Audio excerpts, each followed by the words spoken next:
bodies. She's last seen in this area. My daughter. I want to report. Looks like you were reported missing. In a period of 20, 19 people have been.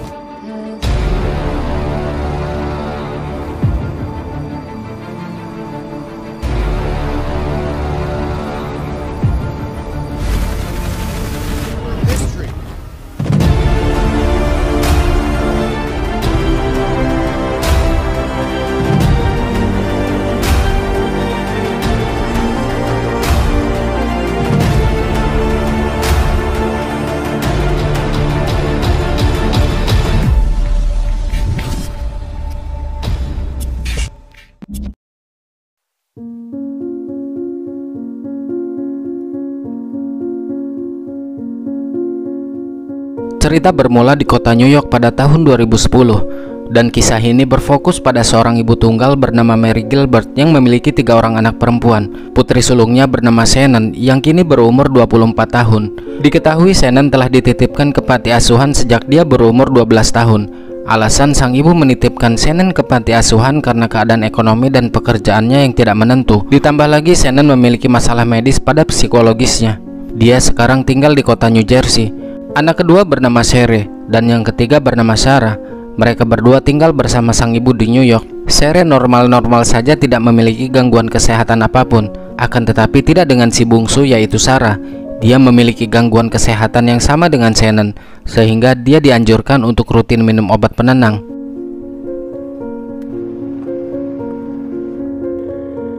Di saat sang ibu tiba di rumah, dia memutar kaset CD kenangan Shannon di tahun 1999 yang menampilkan pertunjukan bakatnya. Sepertinya sang ibu rindu dengan Shannon. Diketahui juga Shannon merupakan anak yang cerdas dan berbakat. Bahkan adiknya memanggilnya dengan sebutan Diva karena suaranya yang bagus.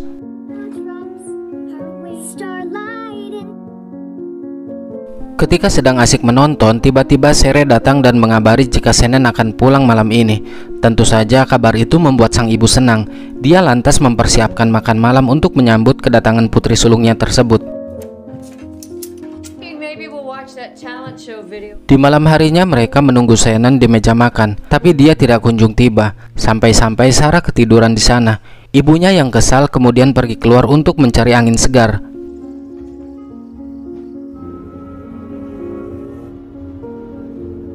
Sementara di kamar, Sherry mencoba menghubungi Shannon, namun dia malah mendapat pesan suara yang menyatakan bahwa dirinya sedang tidak bisa diganggu. Lantas Sherry memberi pesan kembali agar Shannon meminta maaf kepada sang ibu karena dia tidak menepati janjinya untuk pulang malam ini. Sherry juga memberitahu bahwa pacar Shannon tadi menghubunginya dan menanyakan keberadaannya.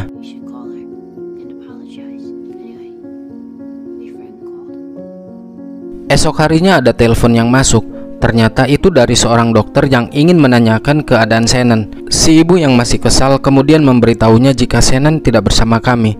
Lalu dia menutup telepon tersebut.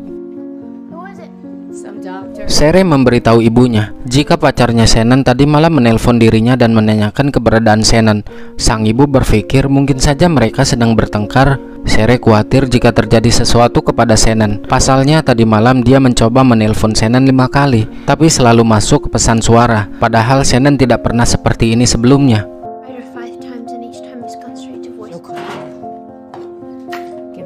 48 jam kini sudah berlalu. Shannon belum juga tiba dan tidak dapat dihubungi. Tentu saja hal itu membuat sang ibu panik. Dia lantas pergi ke New Jersey membawa kedua putrinya untuk membuat laporan orang hilang di kantor polisi.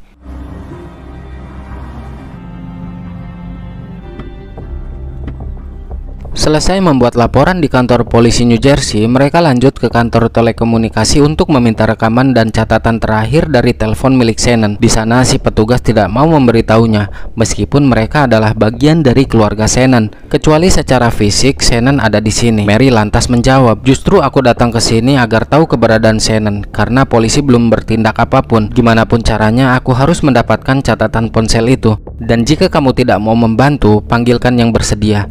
Di sini kemudian baru diketahui Shannon memiliki 5 ponsel.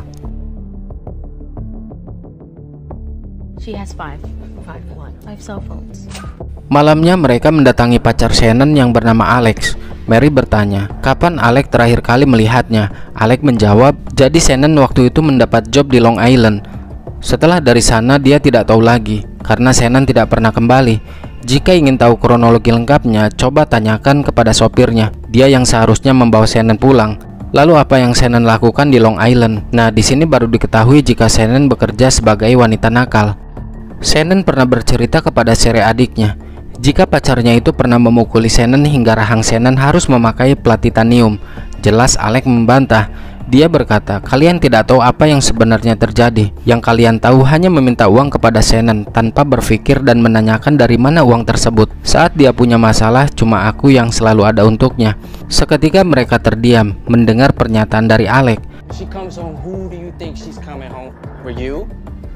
I was always there for her. Where can I find this driver? Setelahnya, mereka menemui sopir yang mengantarkan Shannon pada waktu itu. Michael yang sedang berada di sebuah klub malam dihampiri oleh Mary dan menanyakan tentang keberadaan putrinya. Di sini Michael bercerita, pada waktu itu dia mengantarkan Shannon untuk menemui seorang pria yang telah membokingnya di sebuah komplek yang berada di Pantai Oak. Selanjutnya dia panik. Entah apa yang terjadi dengan Shannon setelah keluar dari rumah pria hidung belang tersebut. Sedangkan dirinya hanya menunggu Shannon di dalam mobil. Dari dalam mobil, dia mendengar teriakan Shannon sambil berlari di tengah jalan. Michael mencoba untuk membantu Shannon, namun dia menolak, sehingga Michael membiarkan Shannon di sana sendirian, dan dia pergi dari Pantai Oak. Oak Beach? Di keesokan harinya, Mary pergi ke kantor polisi yang berada di daerah Long Island untuk kembali membuat laporan orang hilang. Dia juga menunjukkan catatan bahwa di jam 4 pagi, Shannon menghubungi 911. Hal itu diperkuat oleh rekaman suara Shannon yang tengah meminta bantuan.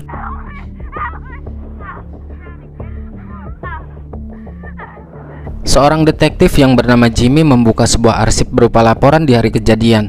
Di situ tertulis bahwa memang benar pihak kepolisian di waktu itu mendatangi Pantai Oak setelahnya. Namun yang ditemukan hanyalah sebuah jaket milik Shannon yang tergeletak di tepi jalan. Beberapa dari petugas mewawancarai warga yang berada di dekat TKP, tapi mereka bilang Shannon tampak mencurigakan seperti sedang memakai narkoba.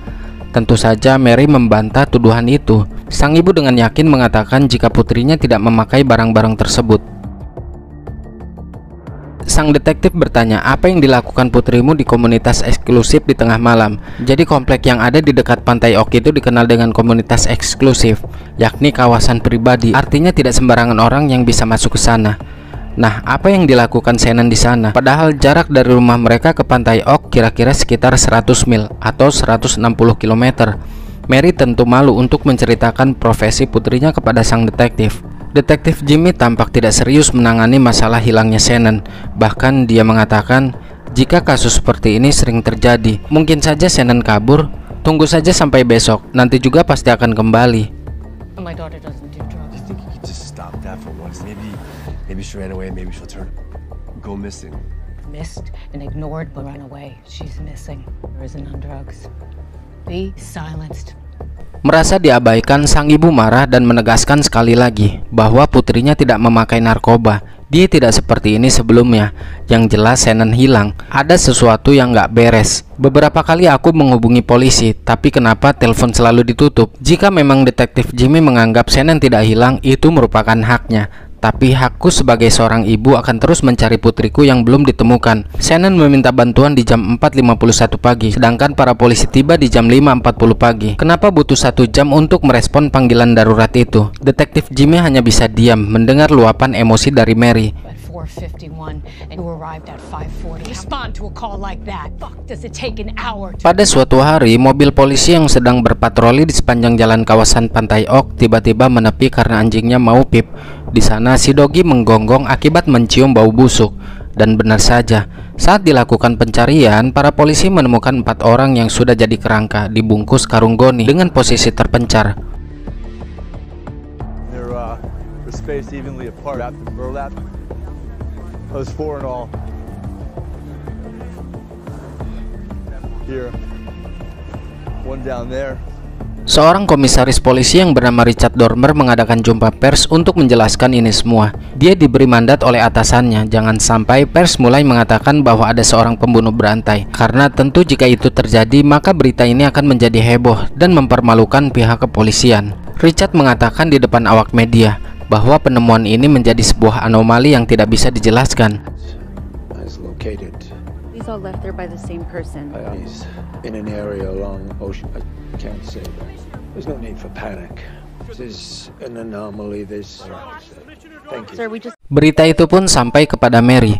Dia lantas kembali ke Long Island untuk menemui Richard guna mendapat informasi lebih lanjut, sekaligus memberitahu orang-orang yang memiliki keterkaitan atas menghilangnya Shannon. Sang komisaris berpesan agar Mary tidak ikut bicara di depan media, karena khawatir awak media akan membesar-besarkan jika ada kesalahan dalam memberi keterangan. Michael Pack. Friend, Alex Diaz. That you don't talk to the media, which is why it's really important. A lot we don't know at the moment. It's in your best interest. But then they'll make a meal out of it. Let us handle that. Esok harinya, Mary dan kedua putrinya mendengar berita di televisi tentang 4 jasad yang ditemukan di sepanjang jalan pantai Oak. Hasil pemeriksaan medis menentukan penyebab kematian 4 wanita tersebut. Para korban diduga dicekik, dan setiap jasad diletakkan di dalam karung goni. Di sini Mary sangat marah saat berita menyebut Shannon adalah seorang pelacur dari kota New Jersey yang belum ditemukan jasadnya. Dia lantas mematikan televisi itu. Dari sini bisa kita lihat sepertinya hubungan antara ibu dan anak kurang harmonis karena kurangnya komunikasi. Sherry dan ibunya berdebat tentang pekerjaan Shannon. Di tempat yang berbeda, Michael, supirnya Shannon, memberi keterangan yang sama kepada Richard. Saat dia menunggu di mobil, seorang pria berbadan gemuk yang bernama Brewer menghampiri dan menyuruhnya membawa Shannon pergi dari sana karena Shannon menangis histeris sambil berlari ketakutan. Michael memanggil-manggil Shannon untuk membantunya, tapi entah kenapa dia menolak, padahal si sopir akan mengantarkannya pulang. Tapi dia malah berlari ketakutan menuju rawa, yang pada akhirnya dia pergi dari sana meninggalkan Shannon. Beberapa hari kemudian, 4 jasad yang sudah menjadi tulang belulang itu sudah teridentifikasi. Masing-masing dari mereka adalah wanita-wanita nakal yang menawarkan dirinya di Craigslist. Jadi Craigslist ini adalah sebuah situs web untuk memasang iklan. Banyak jenisnya, mulai dari jual beli barang, sewa jasa pijat, sewa jasa membersihkan rumah, membersihkan apartemen, mobil, bahkan jasa plus-plus juga ada. Masing-masing dari mereka bernama Maureen, Melissa, Amber, dan Megan yang hilang sejak tahun 2007 yang lalu. Sedangkan pihak polisi membebaskan Brewer karena minimnya bukti atas hilangnya Shannon.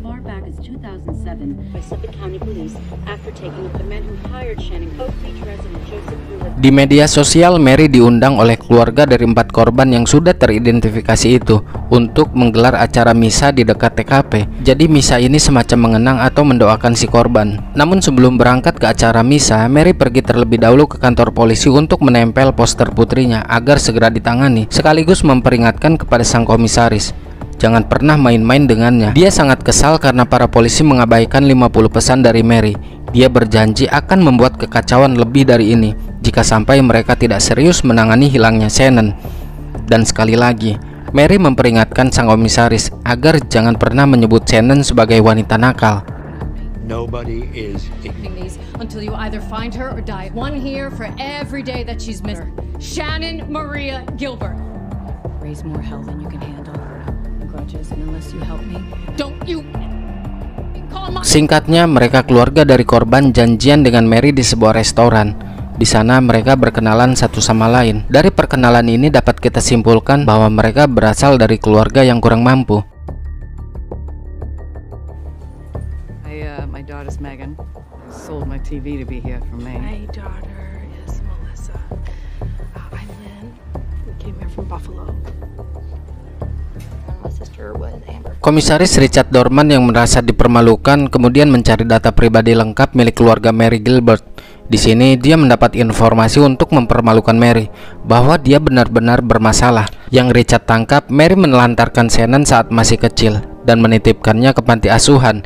Dia hanya memanfaatkan Shannon untuk diambil uangnya saja tanpa tahu uang itu dari mana.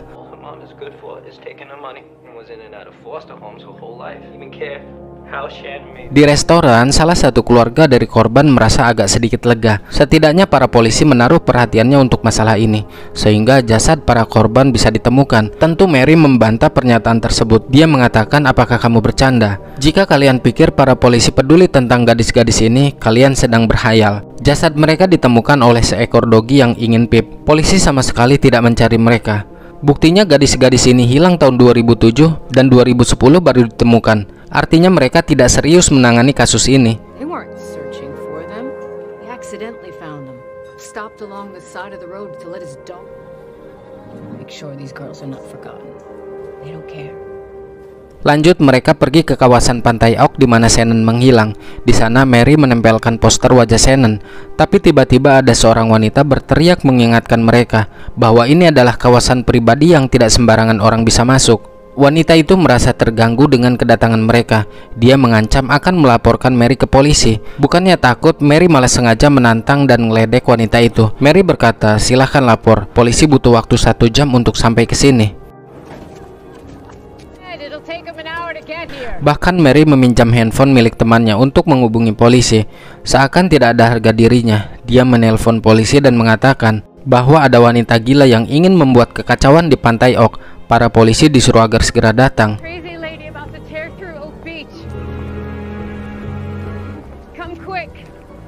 Kemudian Mary mendatangi satu rumah yang diduga itu adalah rumah Brewer, seorang pria berbadan gemuk yang memboking Shannon di malam itu. Namun setelah diketuk, tidak ada orang yang keluar. Sepertinya Brewer sedang tidak ada di rumah.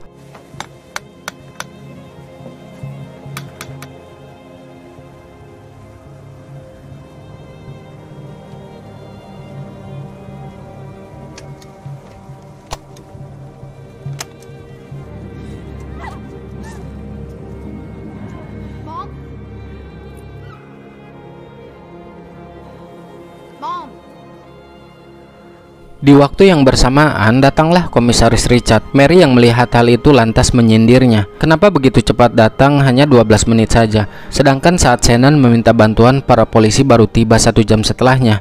Apakah karena Shannon atau korban-korban lainnya memiliki profesi yang memalukan, sehingga kalian tidak memanusiakan mereka sebagai manusia?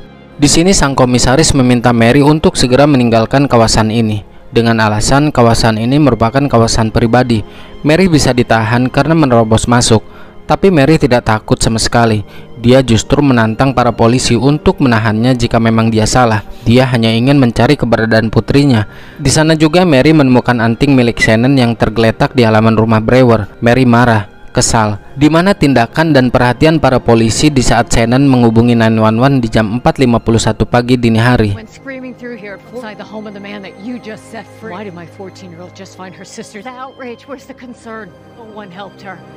Karena gondok dan terpojok, Richard kemudian mengorek masa lalu Mary yang meninggalkan Shannon di panti asuhan. Dia berkata seperti itu di depan keluarga para korban lainnya. Mary yang tidak terima karena Richard tidak tahu apa-apa tentang kehidupannya, lantas mengatakan yang membuat Richard terdiam.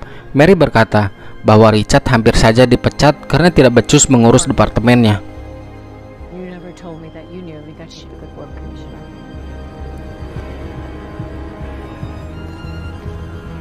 Sampai menunggu hari Minggu untuk berdoa bersama, kelima keluarga ini bermalam di sebuah penginapan. Tiba-tiba telepon berdering. Ternyata itu dari seorang pria bernama Joe. Joe merupakan salah satu tetangga dari Brewer.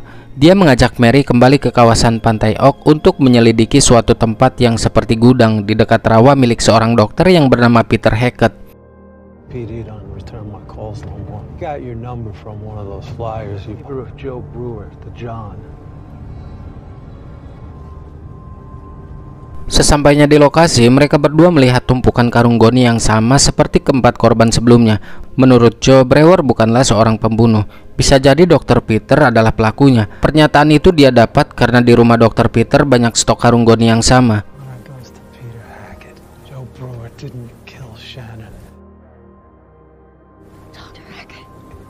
Di malam itu juga Mary menemui Komisaris Richard agar menginterogasi Dr. Peter. Richard tidak mau gegabah karena Dr. Peter bukanlah orang sembarangan. Dia merupakan salah satu orang yang dituakan di kawasan itu. Dia berkata siapapun bisa memiliki karung goni, termasuk seorang kontraktor, seorang nelayan, dan tukang kebun. Jadi tidak bisa menuduh seseorang berdasarkan kepemilikan karung goni. Ini adalah sesuatu yang konyol, dan biarkan saja para polisi yang bekerja.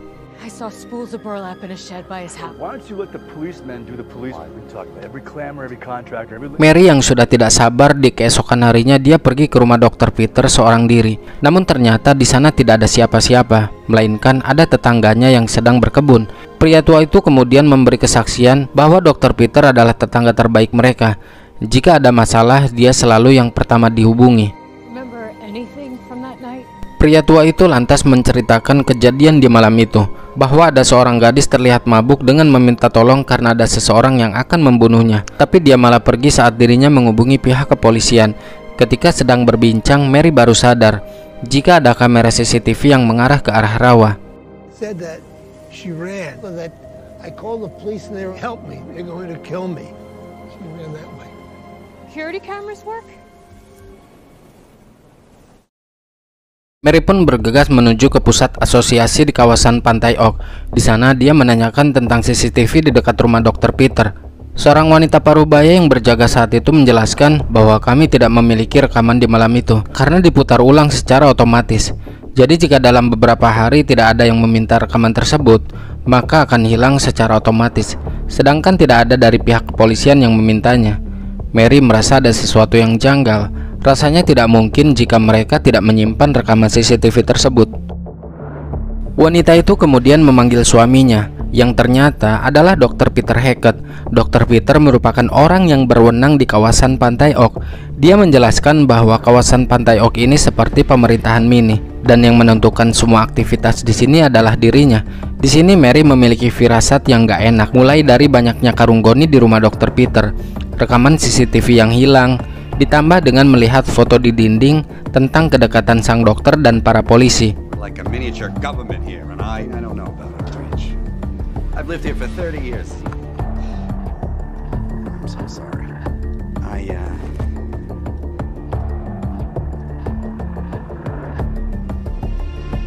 Beberapa hari kemudian ada laporan bahwa kembali ditemukan jasad yang sudah menjadi kerangka di semak-semak terbungkus karung goni di Long Island, Pantai Jeddah. Sehingga karena hal itu para polisi memperluas untuk mencari korban lainnya.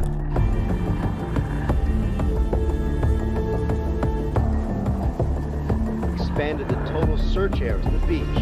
Suffolk County Police recruits expanded the search for Oak Beach. The previous bodies were found. Grid pattern search on Cedar Beach. Platoon of recruits conduct person and dog just 10 feet away. Street so thick.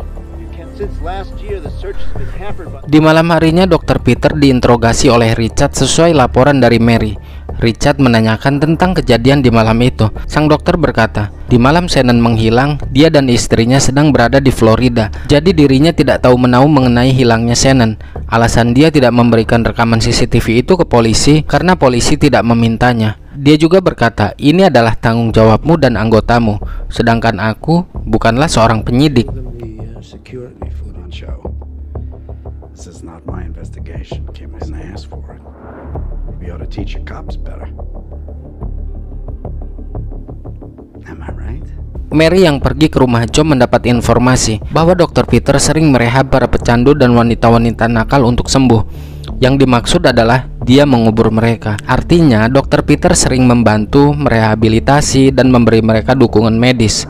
Tetapi itu semua hanyalah kedok yang digunakan untuk membuat mereka menghilang. Entah dari mana Joe mendapatkan informasi tersebut. Satu-satunya tempat yang belum ditelusuri oleh para polisi adalah rawa-rawa di belakang rumah Dr. Peter.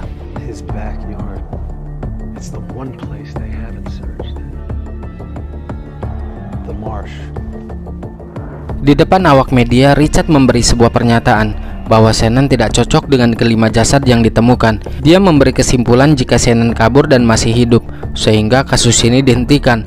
Tentu saja Mary tidak terima dengan pernyataan tersebut, seolah-olah pihak kepolisian cuci tangan atas hilangnya Shannon.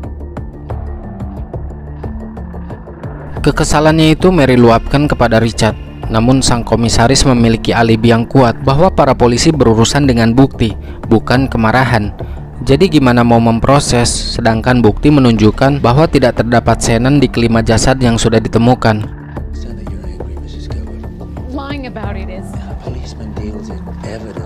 Di sini Mary mengatakan tentang kekhawatirannya terhadap Shannon, bahwa Shannon mempunyai rekam medis yang memprihatinkan, termasuk kenapa dia menyerahkan atau menitipkan Shannon ke panti asuhan. Pembicaraan mereka terdengar oleh Sherry. Sherry sempat terkejut karena yang dia tahu dari ibunya bahwa Shannon kakaknya diambil oleh negara, bukan diserahkan ke panti asuhan. Sang ibu memberi penjelasan kenapa dia menitipkan Shannon, sebab dirinya tidak bisa memberi bantuan yang Shannon butuhkan. Shannon menderita bipolar. Sang ibu sudah berjuang dan berusaha semaksimal mungkin. Bahkan dia sempat membawa Shannon ke dokter mahal, tapi obatnya tidak pernah Shannon minum. Power to get her the help she needed. Do you think I didn't try to do everything? It was a mess. Drugs that she wouldn't take. Shannon was bipolar. Doctors I couldn't afford. Just a kid. Side effects that I couldn't stand. Sang ibu saat itu benar-benar kehabisan uang untuk mengobati Shannon. Tidak ada yang bisa ibunya lakukan selain menitipkannya ke panti asuhan demi Shannon bisa sembuh. Hari Minggu pun telah tiba. Saatnya kini mereka menggelar doa bersama mengenang korban-korban yang telah tiada, sekaligus perpisahan mereka yang akan kembali ke kota masing-masing.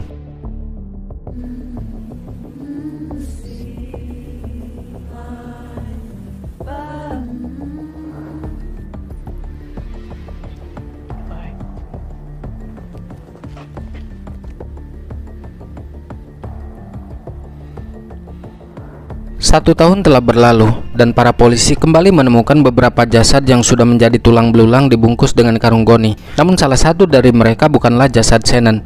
Di sini Joe mengabari bahwa Dr. Peter akan pindah dan menjual rumahnya, sehingga Mary kembali ke Pantai Oak guna mendapat informasi dari sang dokter tentang keberadaan Shannon untuk terakhir kalinya.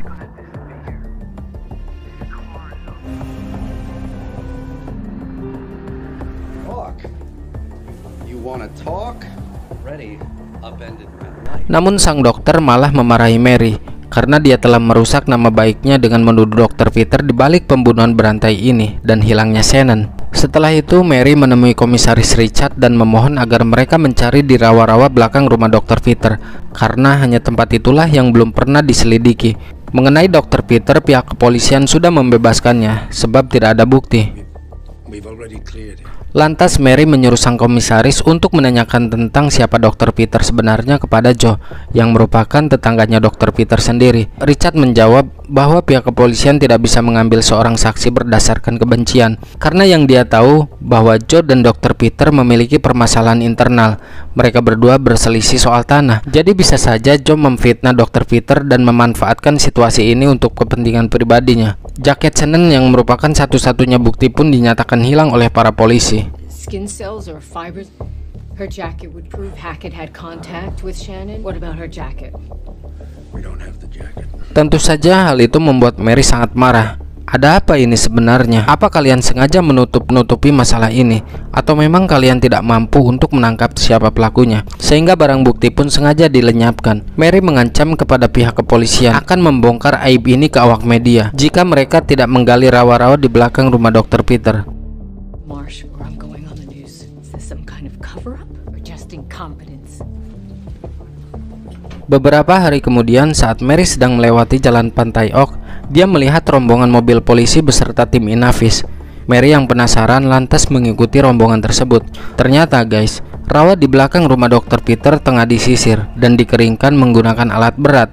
For the searchers to get through on foot, to dig through the thick brush and marsh, heavy equipment including a backhoe here in Oak Beach. Missing seconds are still unidentified. 10 sets of remains, half of during the search for Shannon Gilbert last year. Everything we can to find her disappeared. Gilbert ran into that area the night. Setelah berjam-jam melakukan pencarian, akhirnya para polisi menemukan kerangka jasad milik Shannon dengan ciri khusus, yang dimana rahang Shannon terdapat plat titanium akibat sebuah insiden. Mary benar-benar syok. Tidak ada sepatah kata pun yang keluar dari mulutnya. Dia merasa gagal menjadi seorang ibu.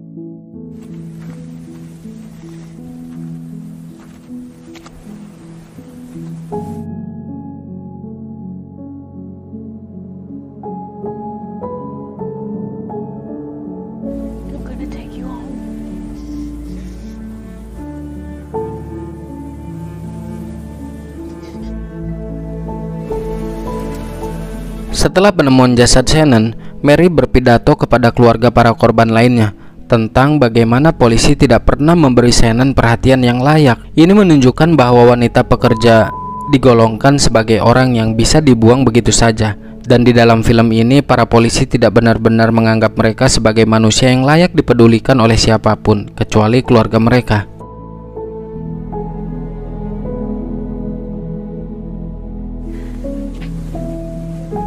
The police failed us to take their disappearances seriously, failed to keep them safe when they were at risk, failed every one of our girls. It may even be those people.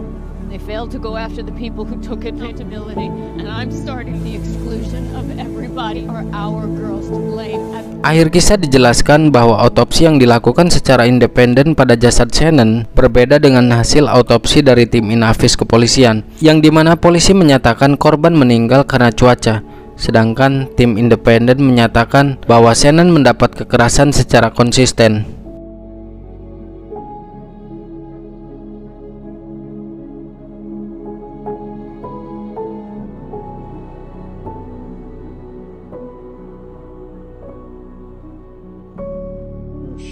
She won't be forgotten. This is why we're here. This is what we are gonna continue to fight until as long as we need to. This is done for our daughter. Pada tahun 2016, Mary tutup usia, sedangkan Sarah mengalami gangguan jiwa. Sarah kini menjadi advokat untuk Shannon dan terus berjuang untuk keadilan. Film ini didedikasikan untuk mengenang para korban pembunuhan di Long Island.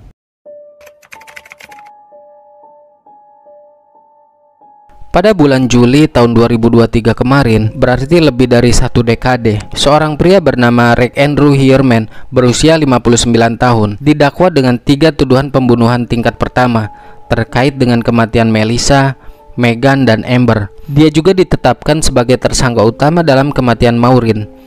Dan pada tanggal 6 Juni 2024, Hierman didakwa atas pembunuhan Jessica Taylor dan Sandra Costilla. Namun dia telah mengaku tidak bersalah atas semua tuduhan. Berdasarkan dakwaannya itu, Hierman masih diselidiki atas kematian gadis-gadis lainnya, termasuk Shannon.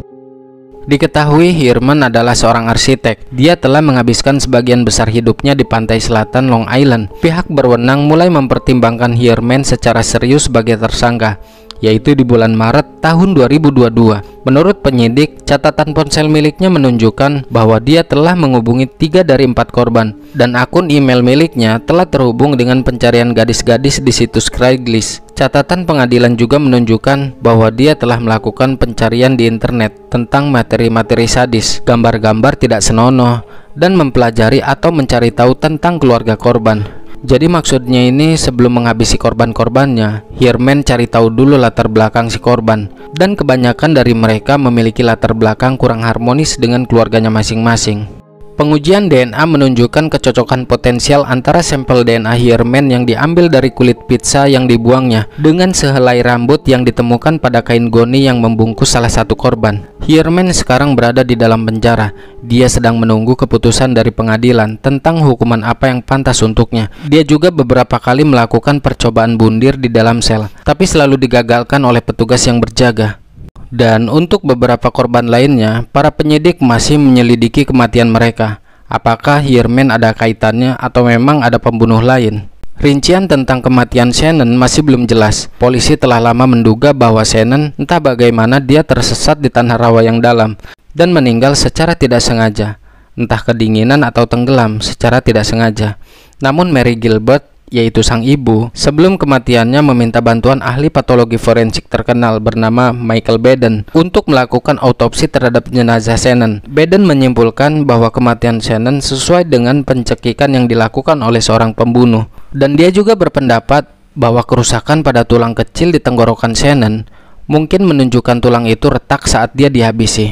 Meskipun sudah ada bukti, fakta keseluruhan, dan kemungkinan besar bukan tindak pidana, ucap seorang sang komisaris pada waktu konferensi pers di tahun 2022. Jadi kesimpulannya, kematian Shannon ini masih menjadi misteri. Yang jelas dengan hilangnya Shannon pada saat itu dan berkat kegigihan sang ibu, memicu pencarian yang menghasilkan penemuan jasad-jasad korban pembunuhan berantai. Mary Gilbert menjadi pengkritik vokal atas penanganan kasus putrinya oleh penegak hukum, yang mana mereka memandang sebelah mata terhadap wanita-wanita nakal.